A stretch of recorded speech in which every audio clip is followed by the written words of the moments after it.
हाँ तो नमस्कार प्यारे साथियों, एक बार फिर से स्वागत करते हैं आदर्श ऑनलाइन क्लासेज में। तो मैं आशा करता हूं कि आप लोग एकदम मस्त होंगे, जहां भी होंगे अपना तैयारी एकदम कंटिन्यू लगातार कर रहे होंगे। तो आज हम लोग देखने वाले हैं क्लास 12th का जो केमिस्ट्री है, लेसन 1 यानी सॉलिड अवस्था, यानी उसको बोलते हैं हम लोग ठोस अवस्था।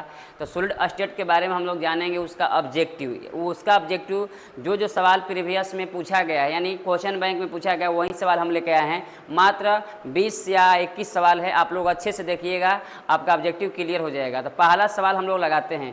पहला सवाल देखिएगा यहाँ पर क्या कह रहा है। सबसे पहले पहला सवाल को हम लोग यहाँ पर देखेंगे। तो सबसे पहले लेसन का नाम क्या है, तो यहाँ पर है ठोस अवस्था, जो बोलते हैं हम लोग क्या, यानी सॉलिड स्टेट बोलते हैं। तो पहला सवाल आप लोग लगाइएगा, अगर आप जानते होंगे तो पहला सवाल का आंसर दीजिएगा। चलिए पहला सवाल दिख रहा है बोर्ड पर, पहला सवाल का आंसर दीजिए। पहला सवाल का आंसर आप लोग दीजिएगा। कह रहा है कि हीरा जो होती है, यानी हीरा डायमंड, वो निम्नलिखित में से किस प्रकार का रावा होती है, यानी किस प्रकार के क्रिस्टल होता है ना।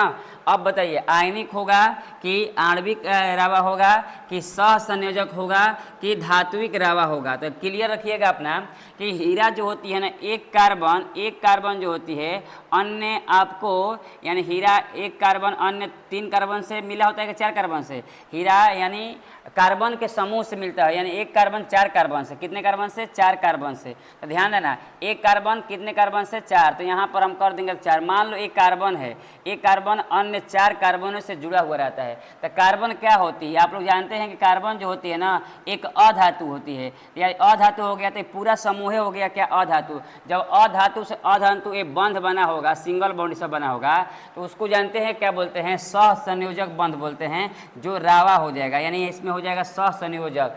ये आपका हीरा हुआ या ग्रेफाइट हुआ, ये सहसंयोजक होता है, क्योंकि इसमें अधातु से बॉन्ड का निर्माण होता है।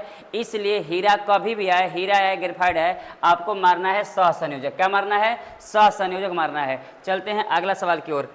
NaCl यानी नमक जो होती है, यानी सोडियम क्लोराइड की बात हो रही है। 2 नंबर सवाल देखिएगा, यानी NaCl रावा की संरचना होती है। तो याद रखिएगा, जो NaCl होती है ना, इसकी संरचना तो होती है फलक केंद्रित घनाकार होती है। याद रखिएगा, फलक केंद्रित घनाकार, इसका जो संरचना होती है फलक केंद्रित घनाकार, फलक केंद्रित घनाकार। याद रखिएगा, इसको आप लोग 2024 में ये सब सवाल पूछा हुआ है, ठीक है। और 2023 में आपका नीचे वाला मिलने जा रहा है। 3 नंबर सवाल लगाइएगा। 3 नंबर सवाल का आंसर अगर आप लोग जानते हैं तो इसका सवाल आंसर दीजिएगा सवाल का। निम्नलिखित में से कौन सहसंयोजक ठोस है? अब बताओ, हम बताएं सहसंयोजक में क्या होता है, अधातु। तो लोहा जो होती है धातु है, ये तो होगा नहीं। सोडियम क्लोराइड का फॉर्मूला NaCl होता है, इसमें धातु भी होता है अधातु भी, बट इसको नहीं कहेंगे। अब यहाँ पे बताओ, तांबा नहीं होगा क्योंकि कॉपर है, धातु है, ये भी नहीं कहेंगे। हीरा जो होती है अधातु होती है, यानी अधातु के समूह से बनता है, तो ये हो जाएगा सहसंयोजक। हम सहसंयोजक उसी कहेंगे जो सहसंयोजक में अधातु से बंध का निर्माण करता है। ऊपर हम लोग सवाल देखे हुए हैं। चलते हैं अगले सवाल की ओर। 4था नंबर सवाल लगाइएगा। 4था नंबर सवाल क्या कहने जा रहा है, निम्नलिखित में से कौन अक्रिस्टलीय ठोस का उदाहरण होता है? यानी अक्रिस्टलीय मतलब बेरावादार, यानी अक्रिस्टल, जिसकी संरचना निश्चित नहीं हो, तो उसको बोलते हैं, हम लोग जानते हैं क्या, कांच। आप लोग 3 याद रखिएगा, कांच होता है, रबर होता है, और आपको क्या होता है, प्लास्टिक होता है। यानी ये सब जितने होते हैं ना, ये सब आपको होते हैं अक्रिस्टल। कांच हुआ, रबर हुआ, प्लास्टिक हुआ, यानी तीनों का तीनों ये सब क्या होता है, अक्रिस्टल। NaCl आपका होता है अक्रिस्टल नहीं, यहाँ पर क्रिस्टल होता है। जिंक सल्फर आपका होता है क्रिस्टल, यानी SiC एक होता है, आपका जानते हैं क्या, क्रिस्टल होता है। तो क्रिस्टल हो गया। ये अक्रिस्टल पूछेगा तो हमेशा कांच, रबर, प्लास्टिक मारेंगे। अगला है 5 नंबर सवाल, देखिएगा ध्यान से। 5 नंबर सवाल क्या कहने जा रहा है, रावा में जब इलेक्ट्रॉन रायन द्वारा खाली स्थान में पकड़ लिया जाता है तब वो कौन सा दोष होता है? यानी रावा मतलब क्रिस्टल में जो खाली स्थान पर इलेक्ट्रॉन पकड़ जाते हैं ना, उसको बोलते हैं एप सेंटर, यानी उदासीनता बनाए रखने के लिए वहाँ से ऋणायन परमाणु गायब होते हैं, वहाँ से ऋणायन परमाणु गायब होते हैं, और वहाँ पर बाहरी एरिया से इलेक्ट्रॉन आता है विद्युत उदासीनता बनाए रखने के लिए, तो उसको बोलते हैं हम लोग एप सेंटर, यानी एप केंद्र बोलते हैं, यानी एप सेंटर आप लोग मार के आइएगा, ठीक है। अगर एग्जाम में ये सवाल आता है तो एकदम धुआं कर देना है। अगला सवाल कह रहा है कि बेरावादार मतलब अक्रिस्टल। बेरावादार मतलब क्या होता है, अक्रिस्टल, बेरवादार ठोस का उदाहरण होता है। तो हम बोले हैं कि बेरवादार मतलब अक्रिस्टल, कांच हुआ, रबर हुआ, प्लास्टिक हुआ। तो देखो यहाँ पर कहाँ है रबर, रबर हमेशा क्या होती है, बेरवादार अक्रिस्टल होती है। कहाँ हीरा आ जाएगा, आपका हीरा जो होती है ना आपका क्रिस्टल होता है, नमक क्रिस्टल होता है, ग्रेफाइट जो होती है ना क्रिस्टल होता है। रबर आपका होता है क्या, रबर होता है बेरवादार, जो हम लोग बोलते हैं अक्रिस्टल। अगला है 7 नंबर सवाल, ये आपका HEP लिखा है बट होता है HCP, इकाई सेल में परमाणुओं की संख्या। देखिए HCP जब भी कहेगा ना उसमें परमाणुओं की संख्या कितना होते हैं, 12 होते हैं। क्या बोला मैंने, 12 बोला। तो याद रखिएगा HCP में 12 क्या होते हैं, उसमें परमाणु की संख्या होती है। ये भारा हुआ रहता है आपका 74% आएगा कहीं, यानी ये भारा रहता है कितना, 74%, यानी इसमें पैकिंग क्षमता होती है, ये होता है, याद रखिएगा। अगला है क्रिस्टल कितने प्रकार के होते हैं, याद रखिएगा क्रिस्टल जो होते हैं ना वो आपका क्रिस्टल कितने प्रकार के होते हैं, तो याद रखिएगा 4 प्रकार के होते हैं। कितने प्रकार के, 4 प्रकार के रखना है। क्रिस्टल कितने प्रकार, 4 प्रकार। रावादार ठोस, देखिए रावादार मतलब होता है क्रिस्टल, तो यहाँ पर आ गया रावादार, रावादार मतलब क्रिस्टल, क्रिस्टल जो होता है ना वो हमेशा हीरा होती है, क्या होती है, हीरा। रबर कांच जो भी आ जाएगा ना ये होता है बेरवादार। तो याद रखिएगा रावादार में हीरा आता है, नमक आता है, और ये सब याद रखिएगा। आ गया HEP, यानी HEP में पैकिंग प्रभाव, यानी उसमें कितना हुआ, भारा हुआ था 74% बोले हैं। तो 74% जब भी बोले हैं परसेंटेज हटता है तो नीचे में क्या आता है, 100 आता है। अब बताओ यहीं भाग देंगे तो आ जाएगा 0.74 आ जाएगा जीरो करके। तो यहाँ पर देख लो 74 यानी यहाँ पर आ गया 0.74, ऑप्शन क्या हो जाएगा, बी हो जाएगा। इसी तरीके से हम लोग अगला सवाल 11 नंबर देखने जा रहे हैं। कौन नंबर सवाल, 11 नंबर सवाल। 11 में ध्यान से देखिएगा, इसका आंसर दीजिएगा।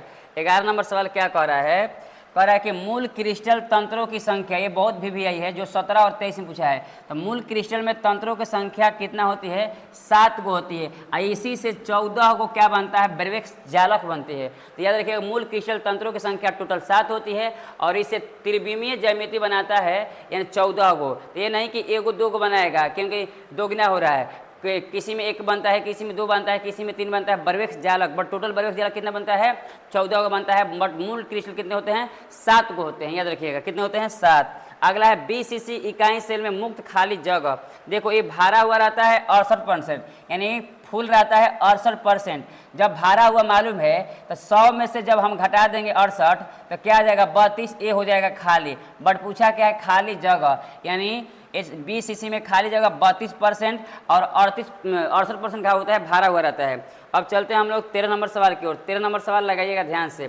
13 नंबर सवाल क्या कहने जा रहा है, कह रहा है कि एक धातु का रावा कर्ण हेक्सागोनल क्लोज पैक HCP संरचना में होता है तो धातु के कोऑर्डिनेट संख्या यानी परमाणु संख्या कितना होती है, ये पूछा है। तो मार के आइएगा 12 होती है। कितना होते हैं, 12, याद रखना है। चलते हैं नेक्स्ट 14 नंबर सवाल की ओर। 14 नंबर सवाल आप लोग यहाँ पर ध्यान दीजिएगा। कह रहा है कि निम्नलिखित में कौन से जोड़े क्रमशः चतुष्फलकीय वार्ड और अष्टफलकीय वार्ड होता है। तो याद रखिएगा HCP होता है और CCP होता है, दोनों जोड़ा। याद रखिएगा ऑप्शन सी, HCP और CCP याद रखिएगा। अब अगला देखिए सवाल क्या कर रहा है, घनाकार क्रिस्टल में ब्रेवेक्स जालकों की संख्या, जो आपका मूल क्रिस्टल तंत्र होते हैं उसमें एक घनाकार होती है। घनाकार क्रिस्टल में ब्रेवेक्स जालक पूछा है तो उसमें होता है 3 को, याद रखिएगा। यानी घनाकार जब कहेगा ब्रेवेक्स जालक तो घनाकार क्रिस्टल में ब्रेवेक्स जालकों की संख्या टोटल कितनी होती है, 3 होती है। कितनी होती है, 3। अगला सवाल को चल रहे हैं 16 नंबर सवाल, अच्छे से देखिएगा। एक अष्टफलकीय रिक्ति निम्नलिखित में से कितने गोले से घिरी होती है। तो जो अष्टफलकीय होती है ना वो 6 गोले से क्या होती है, घिरी हुई रहती है। याद रखिएगा 6 मारना है। क्या मारना है, 6। अगला सवाल देखिएगा यहाँ पर क्या कहने जा रहा है, निम्नलिखित में किस प्रकार के दोष के कारण क्रिस्टल के घनत्व में कमी होती है। तो देखो एक होता है फ्रैंकल दोष, एक होता है शॉर्टकी दोष। शॉर्टकी में क्या होता है कि याद रखो ट्रिक, शॉर्ट हो जाना। शॉर्ट कब होगा, जब निकलेगा बाहर। तो जहाँ निकलेगा बाहर वहाँ घनत्व कम होगा, तो शॉर्टकी में शॉर्ट हो जाता है, यानी वहाँ से परमाणु अपने स्थान से विलुप्त होकर बाहरी एरिया में चले जाते हैं तो घनत्व कम होता है। तो शॉर्टकी मारना है। क्या मारना है, शॉर्टकी दोष में, यानी क्रिस्टल के घनत्व का हमेशा कमी होती है, शॉर्टकी दोष। अगला सवाल मिल रहा है 18 नंबर, शॉर्टकी दोष के कारण ठोस का घनत्व क्या होता है। तो अभी जस्ट पढ़ें, शॉर्टकी दोष में घनत्व क्या होता है, घट जाता है। क्या होता है, घट जाता है। ऑप्शन हो जाएगा बी। बट फ्रैंकल दोष कहेगा ना तो अपरिवर्तित, वो अपने स्थान से विलुप्त होकर अंतरकाशीय स्थान में चले जाते हैं। अगला है 19 नंबर सवाल, कि निम्नलिखित में से फेरे चुंबकीय पदार्थ कौन है, तो ये होता है Fe3O4 होता है फेरे चुंबकीय। अगला सवाल आपको मिलने जा रहा है 20 नंबर सवाल। 20 नंबर सवाल लगाइए क्या कह रहा है, 20 नंबर सवाल का आंसर दीजिएगा। 20 नंबर सवाल कह रहा है कि निम्नलिखित में कौन ऑक्साइड धातु की तरह विद्युतीय गुण दर्शाता है, तो याद रखिएगा CrO2 जो होती है ना वो धातु के गुण विद्युतीय दर्शाती है, धातु गुण दर्शाता है तो CrO2। अगला आपका 21 नंबर सवाल है, निम्नलिखित में कौन बेरवादार ठोस है। देखो तीनों यहाँ 3 गो सवाल है, पूछने का तरीका अलग अलग है। देखो यहाँ पर क्या कर रहा है, बेरवादार या अक्रिस्टल या कर रवाहीन, रवाहीन मतलब वही होता है अक्रिस्टल। ये तीनों बात एक ही है, तीनों का आंसर क्या होगा, यानी अक्रिस्टल कौन होता है। तो याद रखिएगा कांच जहाँ आ जाए, कांच कहाँ है आपको कहीं लिखेगा क्वार्टर्ज ग्लास, यानी यहाँ पर लिखा है ना SiO2, यही कांच जो होती है ना अक्रिस्टल होती है। ऑप्शन क्या हो जाएगा बी। टोटल सवाल आपका 21 था, 2100 सवाल आपका क्या है पूछा हुआ है। इसको बार बार रिवाइज रखिएगा, इसी में से आपका बिहार बोर्ड में सवाल करते रहता है। तो मिलते हैं नेक्स्ट वीडियो में। अगर वीडियो अच्छा लगा होगा तो चैनल को सब्सक्राइब कर लीजिएगा, और नेक्स्ट वीडियो में आप लोग का हम मिल रहे हैं लेकर शानदार। तब जब इसके बाद हम जा रहे हैं तो आप लोग का दिल से दुआ कर रहे हैं कि आप लोग इस तरह पढ़ाई अपना करते रहिए।